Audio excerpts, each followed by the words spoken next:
Don't worry, Santi. I won't harp on you too much for our flyover time being 30 minutes late compared to when I said we'd go live. Oh, sorry. Hey, So, it's a winning hangover, right? Can we just refer to it as that? Sleeping in, winning hangover. I guess 50% could also be elimination hangover, you know? Oh, yeah, we do have an LAFC match to talk a little bit about too, don't we? True. There's a Yeah. big picture that exists beyond St. Louis Sporting KC, I suppose. Even though I'd probably much prefer to just talk about last night in a bubble. Yeah. Well, you ready to get going? You know, we've got a tight timeline today. We're gonna get this all in less than 45. So Yeah, let me just see one more thing here. See if I can fix something very quick. you giving me an extra few minutes here, gave me a few more stats, a few more interesting things to bring up. So I'm not too broken up about it. I think it'll make for a better show. All right. All right. See, it was good. Yeah, you knew what you were doing. Okay. So let's move this.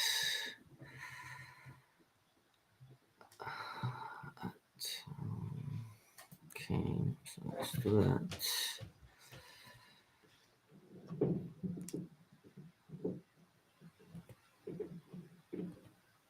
I was trying to count the number of rotated SKC players last night because that was the only comment I saw from their side about, oh, well, you just beat our backup players, blah, blah, blah. Who cares? Who cares? We beat the team that you sent out. And then Right. the funny thing was I was, I had to restrain myself from responding on social media, but it took every fiber in my being to not clap back with, well, you made two choices in lineup decisions and you got two losses out of it between the Open Cup and us. So Right. what good did any of it do There you you? go. Right. All right. I'm good to go. All right, sweet. Grab my coffee, get some water, and we'll get going.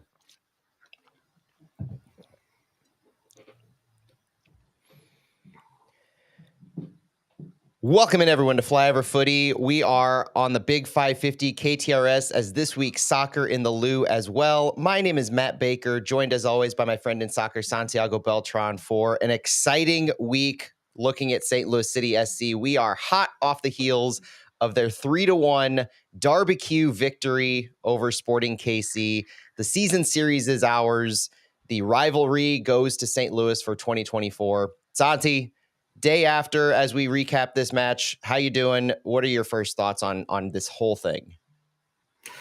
Doing great, Matt. Happy about a win. It had been almost a year since St. Louis got a win. Their last win against Sporting KC was September 30th last year, September 28th. So yeah, almost a calendar year, and then just winning the season series, 3 games this year, 1 win, 2 draws. So it's good, but it's also bittersweet because Colorado didn't help St. Louis, and Mm-hmm. Minnesota got 3 points, and now St. Louis is eliminated. So happy about winning the Clásico, but sad about officially getting eliminated. I thought it was going to be a very long shot anyway to win everything, and Minnesota lose everything from yesterday until October 19th. But it is what it is, and now the team has to look forward to for ending the season in a high note and just start thinking about 2025.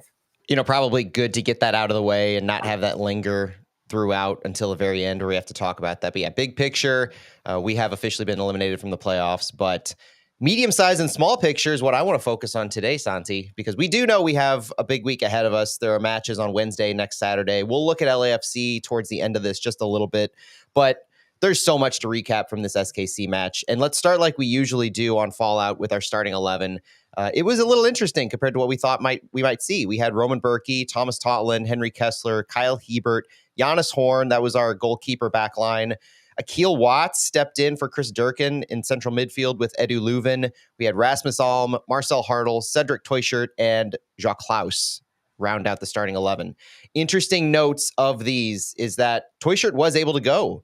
Hackworth even said as late as post game that he almost didn't go. He sounded like he was close, 50-50 at best compared to what he said earlier in this week.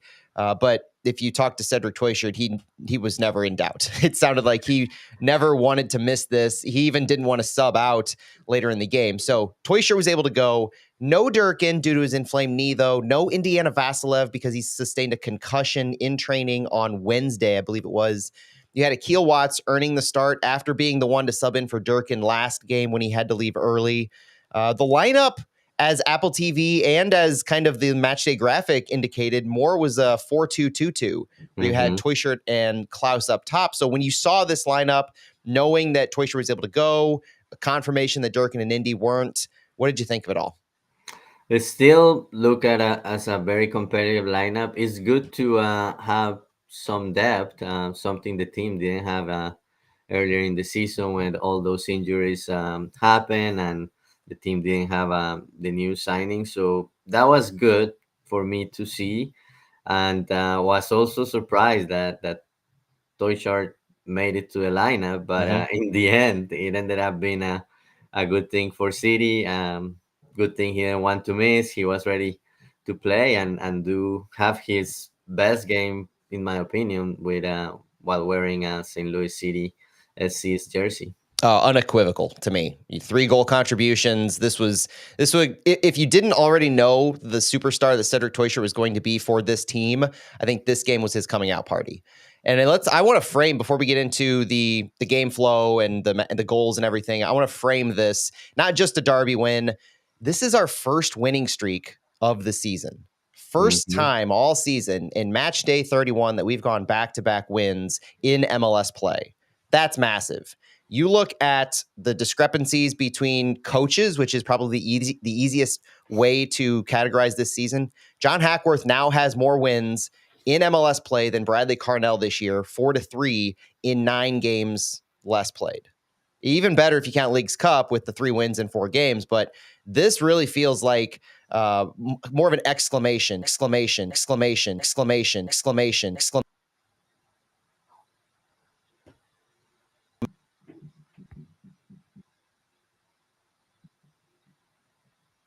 Oops. Uh-oh, hang on.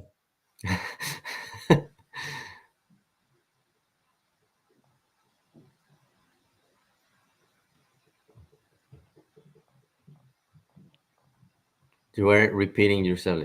Exclamation, Yep. exclamation, exclamation.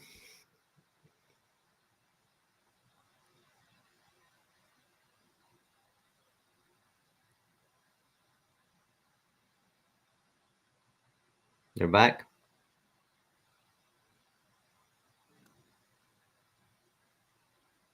Okay, there we go. Can you hear me? Yeah. Okay. Yeah, that exclamation really just set my my little studio here into a frenzy. Hang on just 1 second. Yeah. And I was thinking it was me. I was like, oh.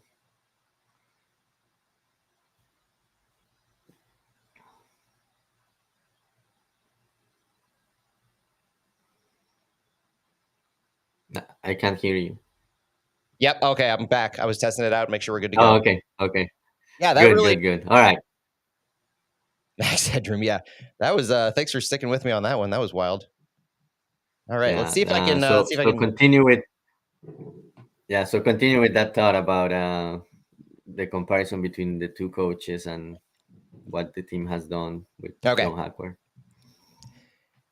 Yeah, this really seemed like an exclamation on the new players arriving and the changes that City expected in this back part of the season. And while it hasn't been a full, smooth sailing in the back part of the season, we are clearly seeing extremely positive indications for how the season's not only going to finish, but how we're going to go into 2025. Yeah, it's just too bad that all the new signings came that late with only 9 games left. But still, it's a good showing. The last 7 games City has played, including the game against Sporting KC, 3 wins. Well, league games, 3 wins, 1 loss, and 3 draws.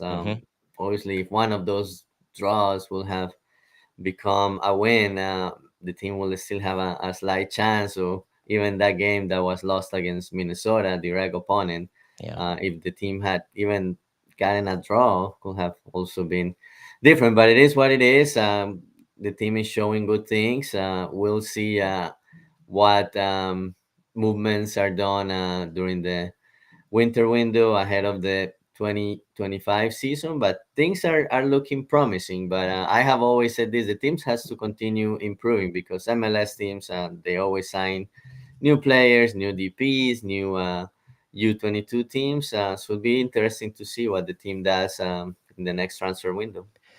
But we've got plenty to talk about from last night, so let's dig into it a little bit. Let's go blow by blow, so to speak, talk about the goals, some yellows, substitutions, all that good stuff. And Santi, I thought that St. Louis came out pretty strong. I'm not saying they had a desire to specifically get Cedric Teuchert his third goal in the first 4 minutes in 3 straight games, but there seemed like there was a fire that came from St. Louis City. The first 10 minutes, I counted 3 corner opportunities from St. Louis that total netted about 2 shots. But then over the next 15 or so minutes after that, it really seemed like SKC found their footing. They had 7 shots after earning 5 corners. It was back and forth for the first 30 minutes. Notable to me was Joao Klaus. Thought he was extremely physical. He was earning fouls. He was fighting amongst the SKC defense. He was doing the nitty-gritty underneath work to try and win the ball. He wasn't overly productive in this entire game, really, with his shot producing capabilities, but I thought he was doing just about everything else needed. And we'll probably circle back to Klaus because, as I understand it, now I haven't listened to the broadcast back, but I've watched the highlights. I've watched some of the key plays. I understand that Taylor Twellman had some comments about Klaus's ineffectiveness as a 9. That is debatable in what he's being asked to do as the 9. And ultimately, when you have 3 goals scored by those around you, I don't care if you call yourself a false 9, if you call yourself a second striker. The fluidity of the attack that John Hackworth's been employing almost negates that designation specifically, outside of being the target for a long ball for a Berkey pass, so to speak. But I thought Klaus had a fantastic game. He was doing everything necessary to produce for those around him, working hard in the trenches. And he's got a lot of stats to back him up on the non-goal scoring contributions that he had. When we see the goals added that comes out later, I would expect Klaus to be in the positive area. He had some back passes that probably and some fouls, but great contributions overall by Klaus. And it was notable early on, even before he picked up his yellow. He was involved in some potential goal scoring opportunities early on, like 28 minutes. Great chance, but Klaus was called for a foul with a little shove in the back on Robert Volder. But those moments, I think Klaus was proving his worth, his capability, and his interoperability between Hartl and Teuchert and even Rasmus Alm really early on. Yeah, that's very interesting that on the English broadcast they were saying that about Klaus, because as you said, I think he had a very good game, and he was doing what he does very well. He was protecting the ball very well, creating opportunities, passing the ball quickly instead of trying to find the space himself, and staying where he needs to stay instead of like going back and trying to get the ball and trying to create the play. I think he understood the assignment very well, and I think the coaching staff had also looked at previous games and probably had that conversation with Klaus and say, "Hey, you don't have to do everything. Just worry about your assignment, and the opportunities will come." Obviously, the goal didn't come for him last night, but he was involved in everything, and he was physical. I really like what I saw from Klaus. I love that phrase. He understood the assignment. That to me says everything you need to know, because you cannot compare what Klaus is being asked to do to a guy like Olivier Giroud, for instance, who we'll see on Wednesday. But it's an apples to oranges comparison here. And I think it does a little bit of a disservice to Klaus to compare him with what he's expected to do to players like that, with a more traditional out-and-out number 9 who just lives in the box, acts like a vulture. That's not what he's asked to do. So great performance by Klaus overall. Early on, the chippiness with Klaus, I thought was there. The yellow card that Klaus actually received early, I don't know if you thought that was warranted. I thought it was more of an accumulation of everything that had happened before, and the ref just said, okay, we're drawing a line here, even if the line was pretty soft around 39 minutes. But I think that I mention it now in this context because I think it was just an accumulation of all of the fighting back and forth. And he said, okay, we're stopping it here. he did far worse. The slight push, I think, was more warranted than this. The little, because he won the ball around 39 minutes. He actually won the ball, and then he lost it really quick, and in the struggle ended up fouling. But I Yeah. thought that was a little bit of a weak call. Yeah, I agree. I don't think that was a yellow card. And even if you think about, and I don't like to talk about the refs match, but Yeah. even if you think about what he was doing on the other side when Sporting KC will fall, Basong, he had like back-to-back fouls and even like look worse than that foul from Klaus. And he didn't even get a yellow card. He got a lot of warnings during the game, but Yeah. never got that yellow card. Yep. But let's take a step back real quick. So that was kind of Klaus's involvement in the first half. I thought very positive. I think we're in agreement there. 33 minutes is where it all changed. Obviously, Cedric Toyshirt with his goal. This one started from a clearance by SKC deep in their own zone, and SKC was playing so deep that the clearance ended up landing with Roman Berkey, who was alone in St. Louis's defensive half, had the ball just beyond midfield. And Berkey immediately had all the space in the world to operate, passed it back up to Marcel Hartl over on the left side. Hartl left it quickly for Edu Leuven, who passed it into the middle in traffic to Rasmus Alm. Alm flicks it just outside of the box to Akil Watts, who gives it a shot, one of those typical Akil Watts perspective shots, which he scored on those before. We know from City 2, he's got that goal-scoring capability in him. Has his shot blocked with the rebound landing to Cedric Toyshirt. And this shows the individual skill and quality that Toyshirt has in his ability to score. Gets the ball, gathers himself for just a moment with his left foot, strikes it home with his right foot just outside the box at the top of the penalty box, putting St. Louis up 1-0. Kind of bang, bang from that moment, but a lot went into it in the sense of St. Louis pressuring high, SKC bunkering down deep, and being unable to really clear the ball with any effect. And then St. Louis, with Berkey's distribution, able to get it back in. You see passing talent from Hartl, Leuven, Alm. I mean, everything kind of really worked well together here. And then it was Cedric Toyshirt who was able to finish it all off. Yeah, that was a great finish by him. Obviously, being at the right place at the right time, got the rebound, and didn't think about it too much. Went for it, and that's what he has been doing. When he's in position, he goes for the shot, and that's why he has been so effective. If you think about him, 7 goals, including Leagues Cup since he arrived to St. Louis, 5 in MLS. Yep. Now there is now he's one of the leading goal scorers with 5 in MLS play. But if you think about all competitions, and he has been here just for a short time, he's the leading goal scorer in all competitions.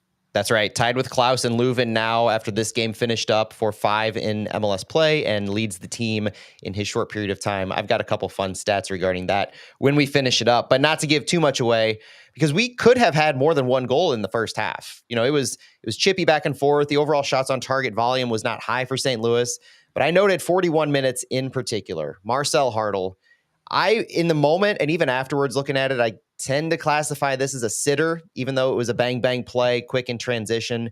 But I know it's one that Hartl wants back. After Toyshirt had a beautiful play, a through ball through to Klaus. Klaus crossed it in front of the net, and Hartl just sent it a bit wide.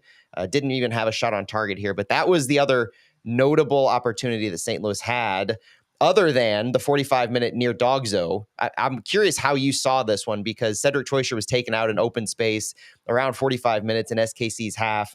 2 yellows were given out to SKC, including to their goalkeeper, John Pulskamp, but no PK was awarded. Did you think this was even in the realm of Dogzo, denial of an obvious goal-scoring opportunity?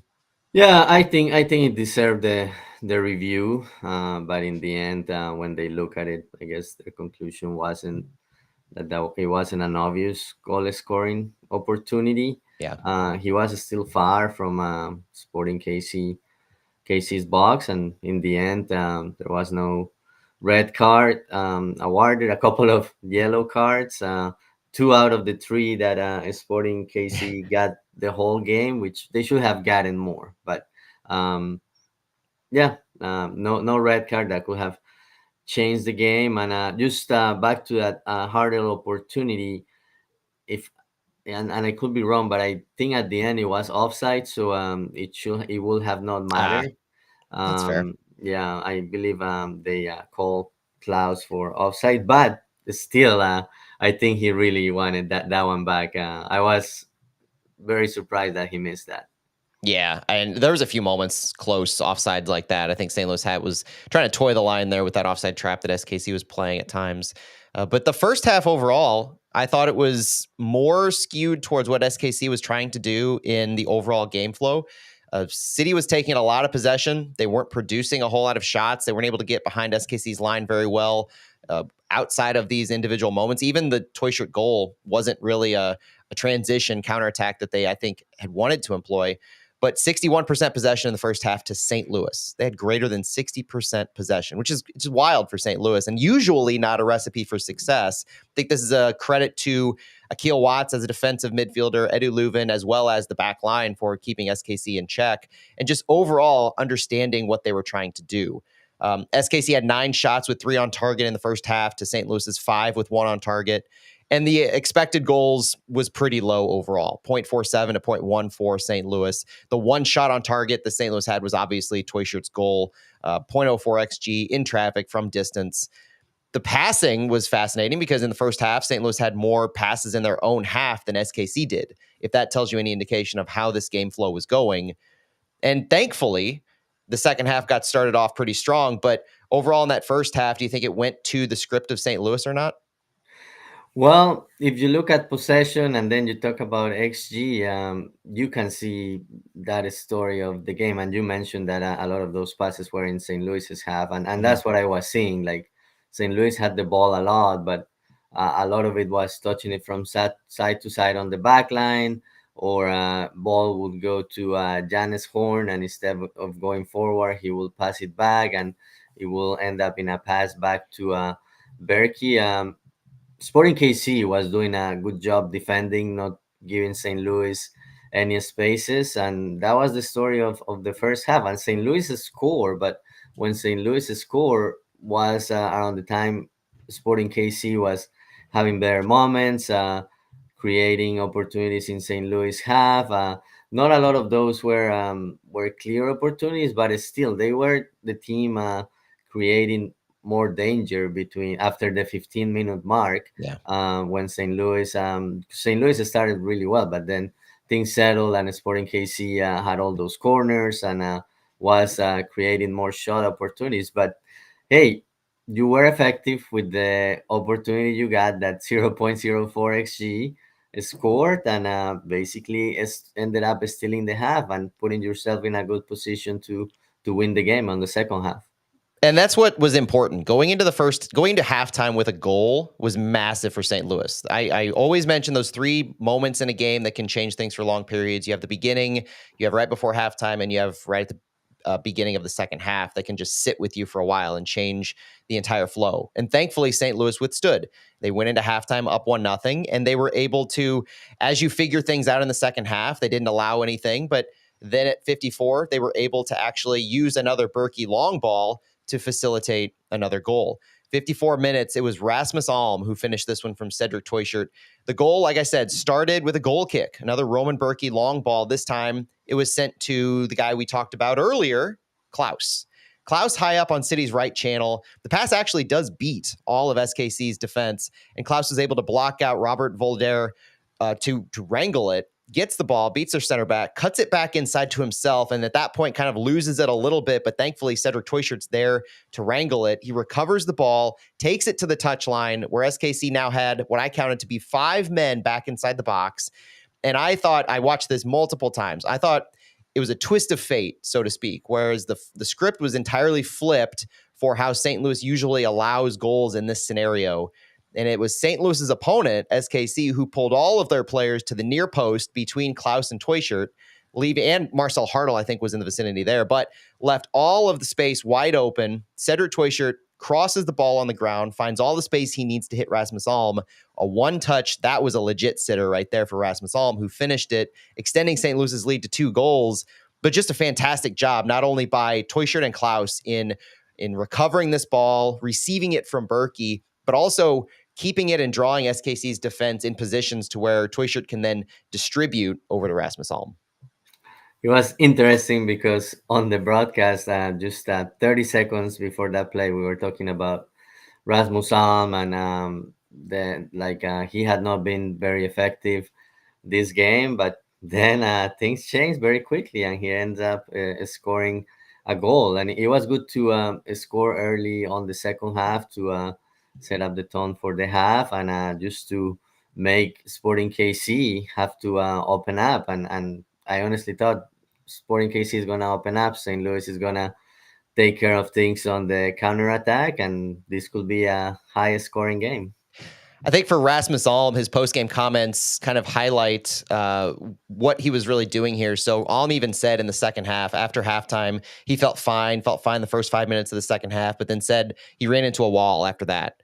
And so if you could just kind of math it out, first 5 minutes, 5 to 10 minutes, this was him running into the wall right here, where he wasn't the player who was the outstretched on the right side. It was more Klaus. He was playing underneath, and then he was able to position himself in there. And then shortly after that, subbed off. So after St. Louis goes up 2-0. You have some subs start to take shape. Logan Ndembe and Kyrie Shelton enter for SKC. Rasmus Alm exits for Nukvi Thorson, all in that 58-61 time frame. And then right after Nukvi Thorson comes on, you get the goal from SKC.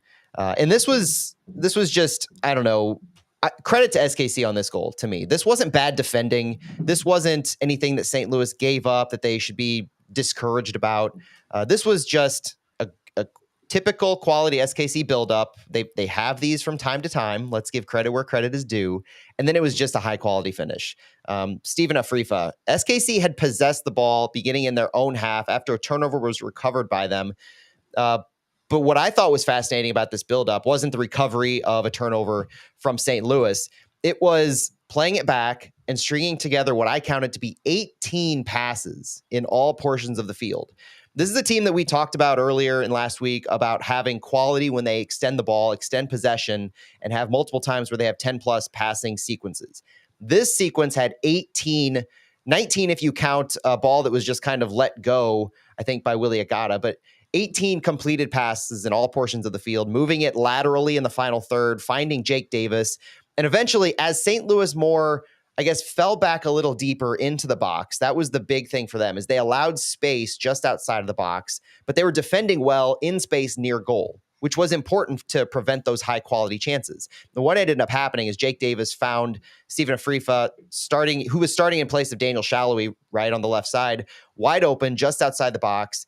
And with City defending deep, he had an open shot opportunity, and it just had seeing eyes getting up, hooking perfectly to the top bin to Berkey's left, and it ended up cutting the lead in half. Yeah, it was a great play for sure. You have to give credit to Sporting KC for that play. Like so many good touches and finding the spaces, and yeah, I don't know if Berkey's view was obstructed, but yeah, he ended up not getting that ball, and I started to get those deja vu's about City having a 2 goal lead, and Yeah. maybe things not going the way we will want them to go, but in the end things turn around after that goal. They did, and St. Louis, I think, withstood. The best thing I could say about it is they withstood, right? SKC had, after the Alm goal, I felt SKC had a noticeable change in wanting to possess the ball more. The stats at the end of the second half showed the Sporting KC ended up with 64% possession in the second half. So they flipped it entirely. And I felt that occurred after the Alm goal, which led right to this Afrifa goal. 18 completed passes. I mean, that's a marked difference from what SKC was trying to do in the first half. Then at 73, something interesting happens where, unfortunately, Giannis Horn goes down with another potential injury. He was able to go this game. He had recovered from his issue last game, but he gets hit in the back of the head with the ball. Like, of all the things, he's going to block a shot, gets hit in the back of the head, goes down. What I found interesting about the 73-minute Giannis Horn going down is that the ball hit him in the back of the head, which, when the medical staff comes on the field in MLS now, they have the rule of if the staff comes on the field, then the player has to leave for 2 minutes unless it's a head injury. Right. So I'm not quite sure if the ref didn't think this hit his head or what the deal was, because the ref did not allow Giannis Horn to come back on the field immediately, which was surprising to me and concerning at one point because SKC had the ball.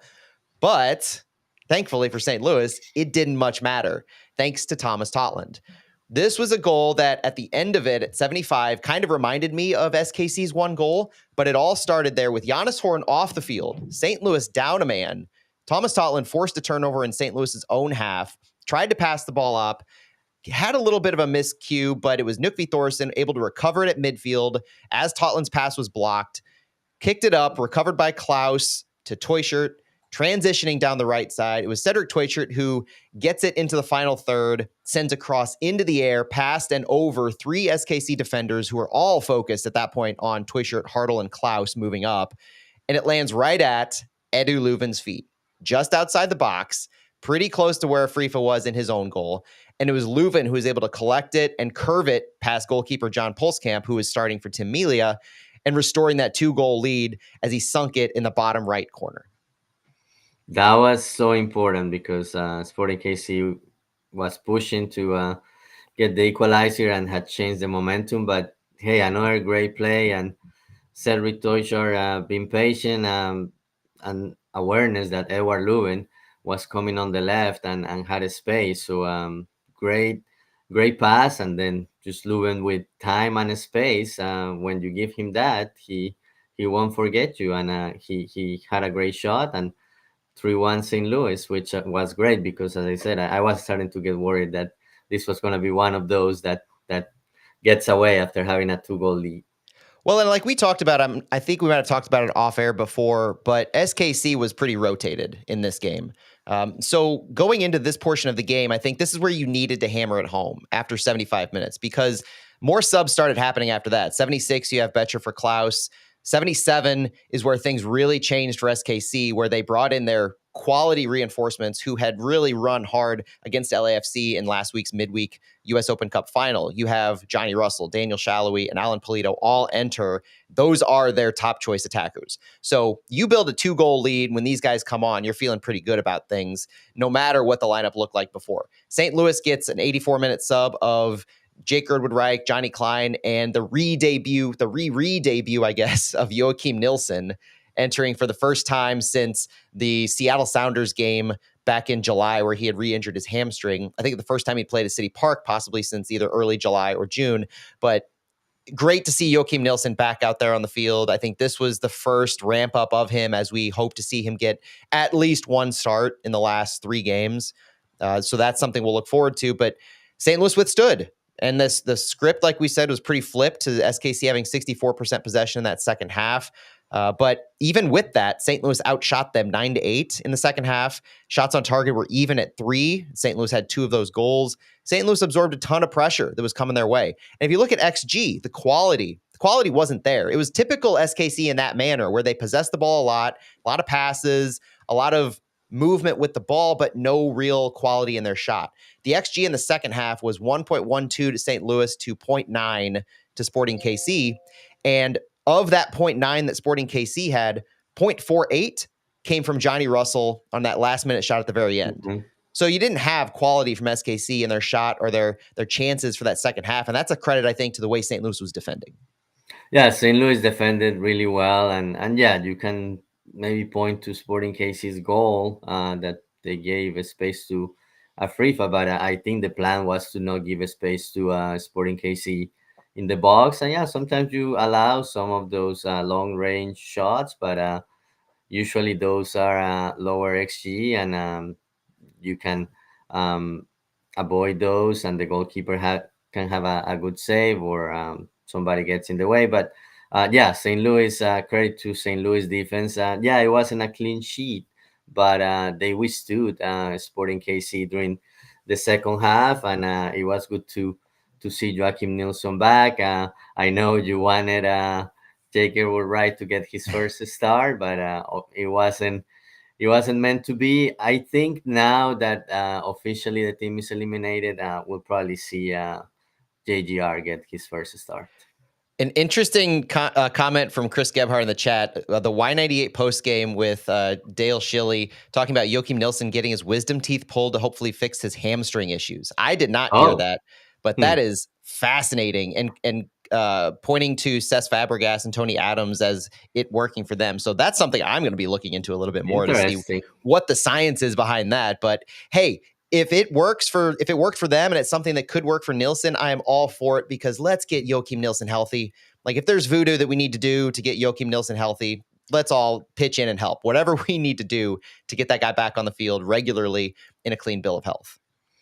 You could, and this is gonna be an unpopular opinion. You could also just shut him down and just let him fully recover and get ready for the next season. But I'm sure he wants to play, Yeah. so I don't think that's gonna happen. Yeah, one person who also really wanted to play, as we look to some post-game stats and player highlights, is Cedric Toyshirt. Man of the match. I don't think there's a single question that he's the man of the match. So let's go into some of his stats and otherwise. But you're listening to Flyover Footy, our Fallout podcast. We're also coming at you on Tuesday, Soccer in the Lou. Thanks for joining us this week. Santiago Beltran and Matt Baker coming at you. Cedric Toyshirt had himself, like Santi said at the beginning, his game of his season so far. 1 goal, 2 assists. It was his 5th goal of the MLS season, 7th in all competitions.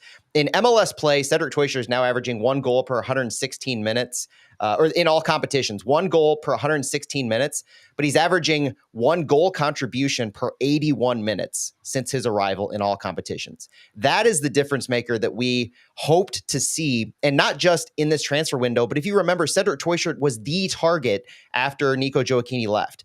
He has been rumored to be on Lutz's radar, wanting to bring him in since February of this year.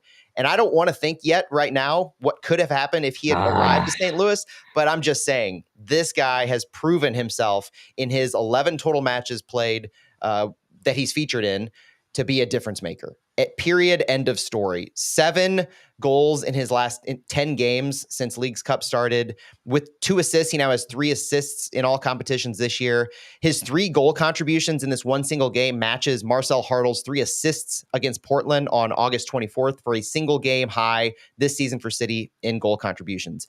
Can we say enough about Cedric Toyshirt?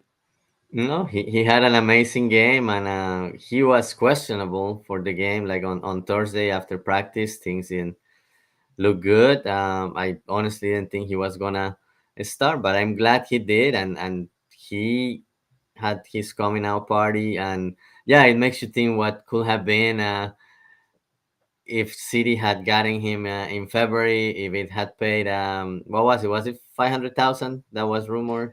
Hanover, I thought, was wanting near 7 figures at one point. I think Wow. we might have been amenable to 500,000. Maybe that's what it was. That City that was what City wanted to pay. But season may have been different. We will never know. But I just like that he is putting himself as a very important player for St. Louis, a difference maker. I remember when he was rumored to come to St. Louis, looking at the stats, his previous season, like a lot of the goals he scored were PKs, and he wasn't starting every game. Like, to be honest, I was a little bit concerned, but now all those concerns are gone because he has shown what he can do and how important he can be for the team, and just his scoring skills. Have been great for the team, and I hope in 2025 he continues showing that. One of the absolute brightest spots we've seen in the past few games. Other bright spots this game, Rasmus Alm obviously had his goal, 2nd of the season. Edu Leuven, who led the team with 82 total touches. So this is another instance of St. Louis ending the game positively with Edu Leuven leading the team in touches. That's something that happens more often than not. And in fact, with Edu Leuven scoring his goal, St. Louis has an 18-3-3 record all time when Edu Leuven scores or assists across all competitions. If he gets involved in the play from his position in midfield, we're going to win games. That's what it seems like. With the nitty gritty of it all, though, so taking the goals that Leuven and Alm and Toyshirt had, I want to look at Klaus, revisit him for just a second, because Klaus had 7 ground duels won. He was fouled 4 times. He won his only tackle attempted. He had 3 recoveries, 2 passes into the final third, and 2 successful dribbles with the ball. The reason I think that's most important can tie into a larger team stat, which is duels. St. Louis won every duel battle. Aerial, ground, 55 total duels won to 37. And when you progress the ball like St. Louis does more often than not, that's such a key stat. 59% of ground duels won, 63% of aerial duels. Klaus was a huge piece of that, especially in the aerial duel front. Yeah, he did really well, and as we said it earlier, he understood the assignment. I disagree with the comments made on the Apple broadcast.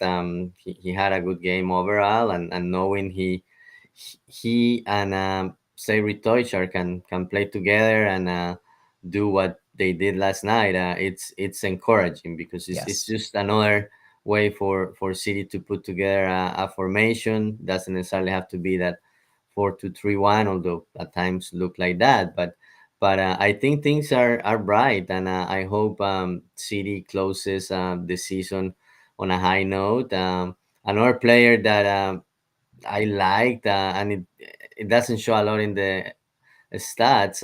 Thomas Totten also had a good game. He had a lot Yes. of work Yes. on his side with Afrifa, Team Leibold, Basong, and at times he was beat, but it wasn't like Sporting KC didn't score on those opportunities. But I think he's getting his confidence back after being benched for 3 games just because of that competition he has going on with Jake Nerwinski. I think this was an example of Thomas Totland doing what he needed to do under the radar, where Hmm. he doesn't come away looking overly superstarish, but he did exactly what he needed to, had a good defensive performance. The focal point in a lot of the play was on the right side, uh, not just defensively, but offensively as well, too, how he built through the mids. And on that side, Giannis Horn didn't have as much, I think, build up. At least it didn't feel like it on the left. And so Totland was featured. And Akil Watts had himself a good game too. I thought he had his second assist. It looked like they gave him an assist to the toy shirt goal, which is kind of Yeah, yeah, I fascinating saw given. that. Yeah, but either way, I thought Akil Watts did a great job in midfield. Kept our shape well, no matter if it was a 4-2-2-2 or 4-2-3-1. The two in the midfield, I thought he did a great job with. Just holistically, a really quality game from St. Louis. And so, some rapid fire thoughts on the team at large before we flip to LAFC for just a few minutes. City finishes this season unbeaten against Sporting KC, 1 win, 2 draws, no losses. City is a perfect 3-0-0 across 3 all-time regular season matches at City Park. I like that stat a lot, outscoring SKC 11-2 in those matches. Massive performances. You have 7 different players have scored for City against Sporting KC this season. Klaus, Salio, Totland, Thorson, Toyshirt, Rasmus Alman, now Eddie Leuven. St. Louis has moved to 8-0-1 in home matches across all competitions this season when scoring 2 or more goals. So you're seeing some really quality moments for St. Louis when they're able to get multiple goals scored. And then going forward, Santi, we know that what you said earlier at the beginning, we have officially been eliminated from the playoffs, but quickly moving beyond that to just watching St. Louis on the field, wanting to see what we can build to. We have a midweek match against LAFC this Wednesday. Any final thoughts on the SKC St. Louis game before we give a fast-paced preview of LAFC? No, no, St. Louis did what it had to do. Derbies are different games, and St. Louis understood that and did what it had to do, regardless of what happened with Minnesota and Colorado. So now let's move on to LAFC, which is coming very quickly. Another Wednesday game against LAFC. How does that keep happening on the I don't schedule? know. Is that I don't know what the deal is, but so this Wednesday is also frustrating because it's 3 matches in 8 days. We have 3 matches left on the calendar, and there's an international break coming. So we can't go through this without at least mentioning the frustration in scheduling because you have 3 matches in 8 days, you have a week off, and then you have a final decision day game against Minnesota. So that's frustrating in and of itself to have this little bit of a gap occur in the schedule. But St. Louis, Minnesota won 3-0. So we're moving on to the actual matches on the field, playoffs aside. LAFC, I feel, is rounding into the form where they are going to be dangerous going into the playoffs. They've just defeated FC Cincinnati this weekend, 2-1. They just won the U.S. Open Cup last Wednesday against SKC 3-1. So despite the fact that they've been winless before that since League's Cup, they now have back-to-back important wins. So just like St. Louis is building off 2 straight wins, we now have to go to LAFC where they're doing the same. And LAFC, they've got just as much a reloaded attack, I think, as St. Louis, if not more, potentially. They had Olivier Giroud join. Obviously, he's added a lot to their attack, a lot of their capabilities. They brought back club legend Carlos Vela. I don't know when he's going to make I don't think he made his debut this weekend. I don't know when he's going to make it, re-debut, but That's another body that they have going into the playoff push. They also have their massive depth with with Kai Kamara, Mateus Bogus, Denny Bwanga, double-digit goal scorers. Bwanga, one of the best in the league this year. This is a dangerous team that is red hot. And I feel that St. Louis has a true gut check opportunity. On the road is difficult. We don't have the monkey on our backs anymore of needing a road win to say we have one. So I want to see him a little more free flowing. I want to see this fluidity in the attack continue. But this is a massive checkpoint on where we really are with this increased attack and the increased quality that St. Louis has. Definitely playing against one of the top teams in the conference, even though, as you said, they have not been doing really well lately, but got 2 wins in 4 days, and now they're rounded up into that postseason form. But LAFC is one of the two teams in the conference that St. Louis has to still get a win against. Seattle being the other one. Against Seattle, St. Louis In lost general, yeah. the 3 matches against LAFC, a draw at City Park, 0-0 last year. But at other than that, LAFC has gotten the points, has gotten the goals. City has yet to score a goal against LAFC. So perfect opportunity to show that you have a good team, that you can compete against top teams like LAFC, and hopefully get that first point, maybe that first win against LAFC. LAFC rested a few of their stars this past weekend, so they went full on just like SKC did for the U.S. Open Cup. So they rested Olivier Giroud, they rested Mateus Bogus, Denny Bwanga.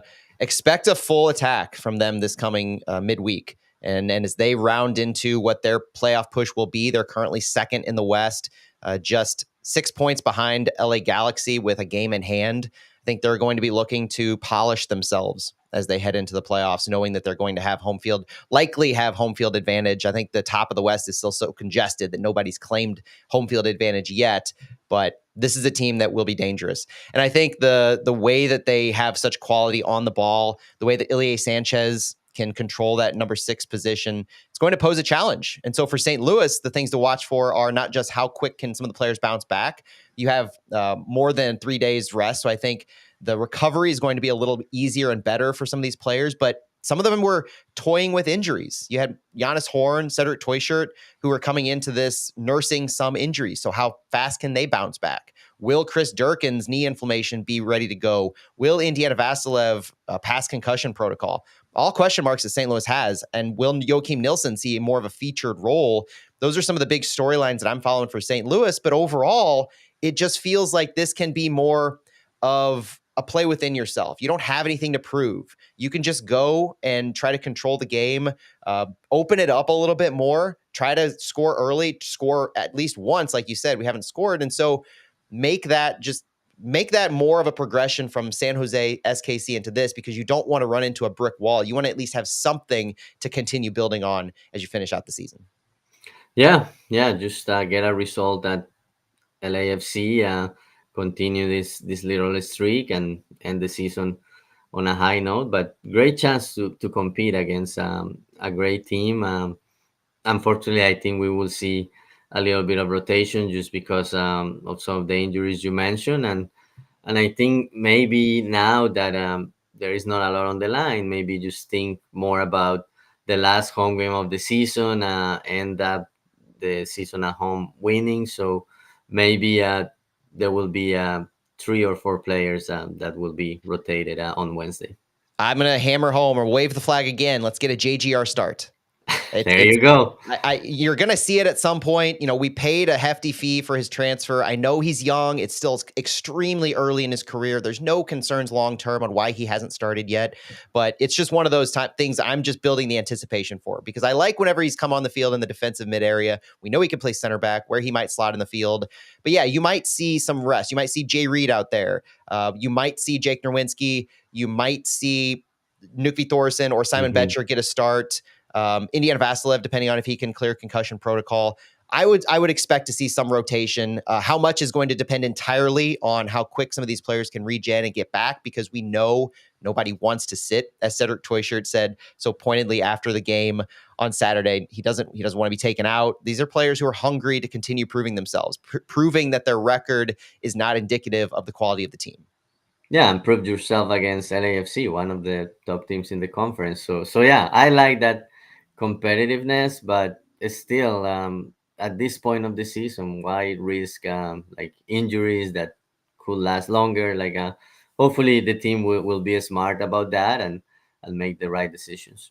Agreed. Any final words, Santi, as we wrap up this 3-1 win recap over Sporting KC and look ahead to LAFC? It's going to be a busy week.